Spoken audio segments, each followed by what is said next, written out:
வெளியே அழைத்து வந்து, ஆண்டவமாரே, ரட்சிக்கப்படுவதற்கு நான் என்ன செய்ய வேண்டும் என்றான். ஹல்லேலூயா, ஹல்லேலூயா, ஹல்லேலூயா.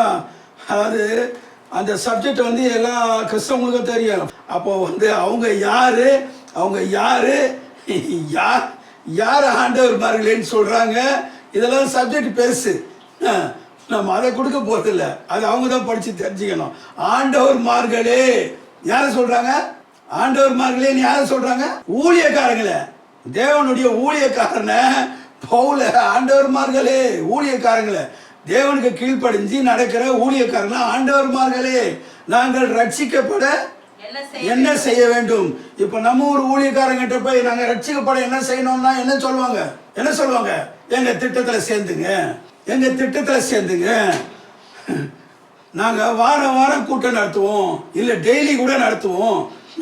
நடத்தும் போதுக்கு தொடர்ந்து அதுக்கு வாங்க. எங்க அத்தனை திட்டத்திலையும் நீங்க பிச்சை எடுத்தாது பாரு, நீங்க வேலை இருக்கோ இல்லையோ எல்லா திட்டத்திலையும் நீங்க சேர்ந்துட்டு தொடர்ந்து எங்க கூட்டத்துக்கு வாங்க. அப்போ நீங்க ரட்சிக்கப்பட்டுட்டீங்கன்னு அர்த்தம். என்ன ஆயிடுச்சு? நம்ம மக்களுக்கு ரொம்ப ஈஸி ஆயிடுச்சு, பயங்கர ஈஸி ஆயிடுச்சு. பா, என்ன ரட்சிக்கப்படுறதுக்கு என்னென்னமோ செய்யணும்னு நினைச்சோம், வெறும் இந்த ஐயா கூட்டத்துக்கு போனா போதும் போல. ஏன்னா இப்போ தமிழ்நாட்டிலே இப்போ 2 ஐயா தான் லீடிங்ல இருக்காங்க. ஒரே குட்டையில் ஊறின மட்டைங்க அப்படின்னு சொல்லுவாங்கல்ல, அந்த மாதிரி லீடிங். அவங்க தான் லீடிங். இப்போ அவங்களுக்கு மிஞ்சி யாரும் கிடையாது. என்ன, ஜீசஸே அவங்களுக்கு அடுத்தபடி தான்ன்ற அளவுக்கு ஜனங்க என்ன பண்ணிட்டு இருக்காங்க? ஜனங்க வந்து வஞ்சிக்கப்பட்டிருக்காங்க. அவங்க என்ன பண்றாங்க பார்த்தீங்கன்னா, மந்திரவாதிகள்லாம் வந்து ஒரு காரியத்துக்கு போய் யாராவது மந்திரம் செய்ய போனாங்கன்னா, அவங்க வந்து இந்த என் பிஸ்னஸ்க்கு வந்து தொடர்ந்து ஆளுங்க வரணும் அப்படின்னு. அப்படியாங்க, சரி, அங்கே உங்கள் கடையாண்ட இருக்கிற மண்ணெல்லாம் நீங்கள் என்ன பண்ணுங்க, கொஞ்சம் எடுத்துட்டு வந்துருங்க, நான் பூஜை பண்ணி தரேன், அங்கே போட்டுங்க. உங்கள் கடைக்கு வந்தவங்க திருப்பி திருப்பி திருப்பி திருப்பி திருப்பி திருப்பி வருவாங்க. என்னது மந்திரம், மெஸ்மரிசம் மாதிரி திருப்பி திருப்பி திருப்பி திருப்பி திருப்பி திருப்பி வர மாதிரி பண்றேன். அந்த மாதிரி ஏதோ பண்ணிட்டாங்க போல. திருப்பி திருப்பி திருப்பி திருப்பி திருப்பி திருப்பி அவங்க கூட்டங்களுக்கு போயிட்டே இருப்பாங்க. முதல்ல 5000 பேர் வந்தாங்க, இப்போ 10000 பேர் வராங்க, இப்போ 40000 பேர் வர்றாங்க. எங்க இதுல இருந்து 1 கோடி மக்கள் வர்றாங்க எங்க கூட்டத்துக்கு அப்படி சொல்லி. ஆனா அந்த கூட்டத்துல இருக்கிறவங்களுக்கு ரட்சிப்புனா என்னன்னே தெரியாது. இவங்களும் எதிர்பார்க்கறது இல்ல, நாங்க ரட்சிக்கப்பட என்ன செய்யணும்னு இவங்களும் கேட்கறது இல்ல. கேட்டாலே சொல்ல மாட்டாங்க, ரட்சிக்கப்படுவாங்க. அவங்களுக்கு ஒன்றும் புரியாது. என்ன ரட்சிப்பு? அந்த ரட்சிப்பின் காரியத்தை சொல்லியே கொடுக்க மாட்டாங்க. எழுப்புதல் எல்லாமே சொல்லுவாங்க. கடைசி காலம், எச்சரிக்கை ஆயிருங்க, எல்லாம் சொல்லுவாங்க. ஆனா ஐயா, நாங்க ரட்சிக்கப்பட என்ன செய்யுது? ஒன்னும் இல்லை, நீங்க கூட்டத்துக்கு வாங்க போதும். தொடர்ந்து கூட்டத்துக்கு வாங்க. யூடியூப்ல கூட இது பண்ணுங்க, நான் பேசுறதெல்லாம் கவனிங்க. நான் வசனம் படிச்சு சொல்லுவேன். நான் கொடுக்கறதுதான் சத்தியம். பாக்குறீங்கல்ல, இவ்வளவு கூட்டம் நம்பி வராங்கன்னா எப்படி வராங்க? இவ்வளவு கூட்டம் இருக்குதுன்னா சாதாரணமா? அப்ப என்கிட்ட எவ்வளவு விஷயம் இருக்கும். அதனால நீங்க என்ன பண்ணுங்க, வெறும் கூட்டத்துக்கு வாங்க. கூட்டத்துக்கு வந்துகிட்டே இருங்க. வந்துகிட்டு இருந்தாலே நீங்க ஆண்டவருடைய வருகையில போயிடலாம். தான் ரட்சிப்பு. நீங்க தொடர்ந்து வந்தீங்கன்னா எழுப்புதல் வரும். தேசத்துல எழுப்புதல் வரணும்னா நீங்க தொடர்ந்து கூட்டத்துக்கு வாங்க. நம்ம கூட்டத்திலேயே இருங்க. என்னென்ன திட்டம் நாங்க போடுறோமோ அத்தனை திட்டத்துல இது பண்ணுங்க. உங்களுக்கு பார்த்தீங்கன்னா எழுப்புதல் வரும்.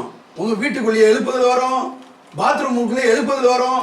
எழுப்புதல் வந்துகிட்டே இருக்கும்.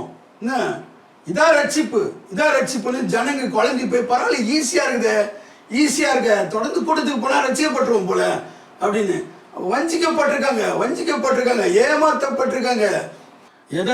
எதோட நிறுத்திடுவாங்க?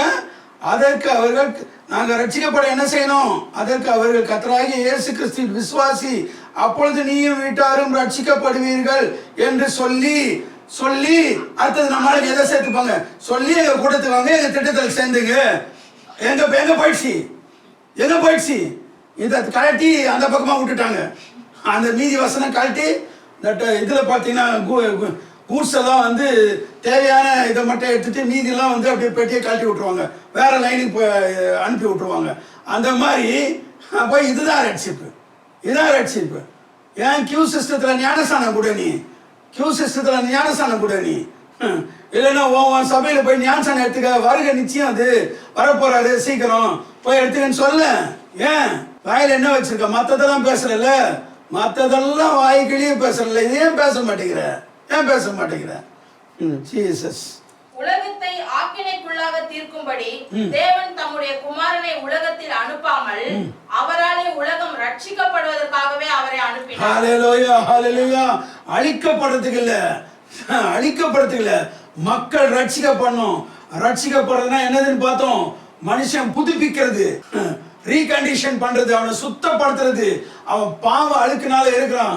சத்ருவாகிய சாத்தான் பூமி எங்க யாரை நாசம் பண்ணலான்னு அநேக காரியங்களை வச்சு அலையிறதுனால அவன் அந்த பாவ சேற்றுல உழுந்து கிடக்குறான். அதனால அவன் பாவத்தை நீ அறிக்கையிட்டு இந்த ஞானஸ்நானத்தை எடுத்துட்டு அதுக்கப்புறம் நீ உண்மையை உத்தமா இருந்தீங்கன்னா பரிசுத்த ஆவியானவர் உனக்குள்ள இறங்கி உன்னை சகல சத்தியத்துக்குள்ளேயும் வழி நடத்துவார் என்றுதான் நம்ம இதுவரைக்கும் பார்த்துட்டு இருந்தோம்.